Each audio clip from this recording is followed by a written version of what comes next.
Hello guys! Today magtututorial tayo about sa Victoria handbag handle. So ganito lang, pasensya na kayo sa kamay ko na nagbalat ng orange. O sige, tuloy na tayo. Okay, ganyan. Friendly beginners pa rin ito. So mag-chain lang tayo ng sa akin ginagawa ko 42. Okay, let's chain 42. Ganyan guys. Magkikita-kita tayo sa 42 chain.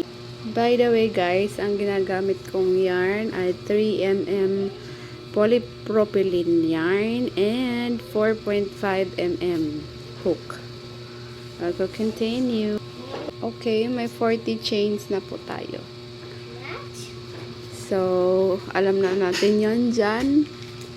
Sa next mag single crochet. Single crochet lang po tayo lahat hanggang sa matapos. 1 single crochet, then single crochet sa another stitch, single crochet sa another stitch. Ganyan, single crochet lang lahat. Okay, see you to the end. Ayan, nasa 2 stitches na lang tayo. Ayan. Kailangan walang maiwan ha. Ayan. Slip stitch muna tayo agad dito para din natin makalimutan. Tapos yan, tingnan nyo. Yan ang single crochet. Tapos, 'di ba nakaganyan tayo? Baliktarin lang natin pa ganyan. So dito tayo babalik. Yan oh, diyan sa butas na 'yan.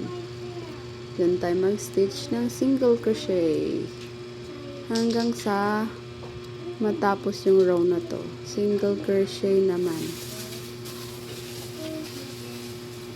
Okay, see you at the end. Okay, nasa end stitch na tayo. So ganyan lang, slip stitch lagi.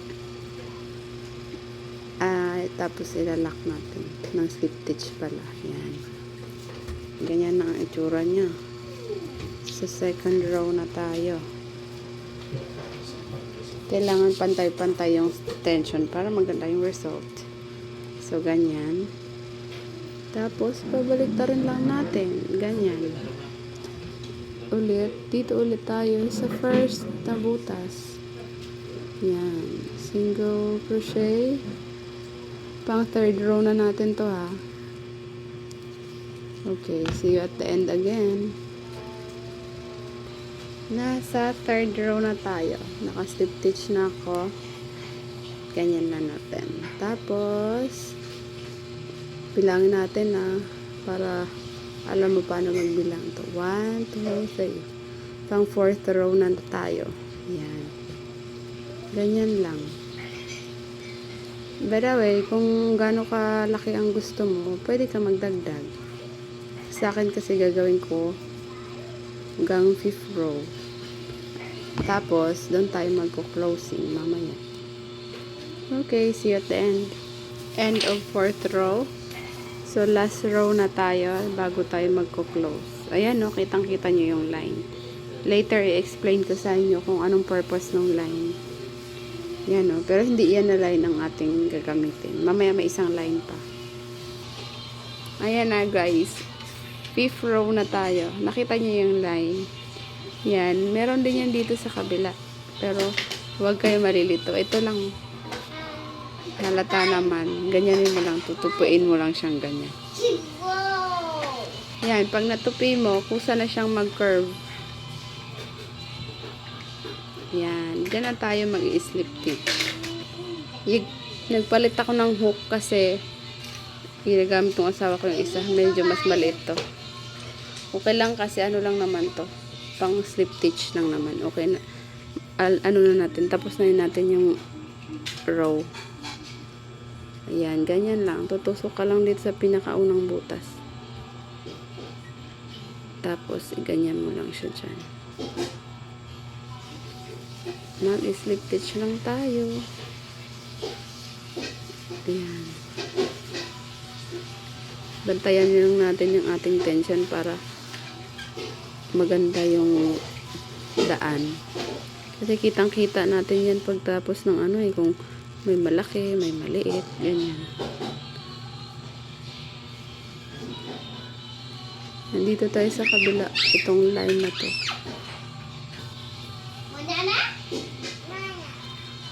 Naingay yung mga anak ko.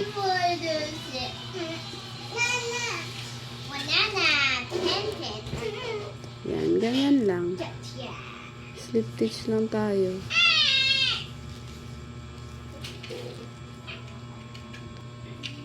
Yan, nakailang slip stitch pa lang tayo pero kitang-kita na talaga. Usa siyang nagko-curve. Yun yung kagandahan sa handle na to eh. Para siyang may nilagay sa loob pero wala talaga. Ang ingay ng mga kids ko. Yan, ganyan lang. Hanggang sa matapos ka. Puro slip stitch. Yan ang ating progress, guys. So, malapit na tayo sa kalahati. I want to sing, guys, bahay ko. Ayan na. Konting-konti na lang. 2 slip stitch na lang.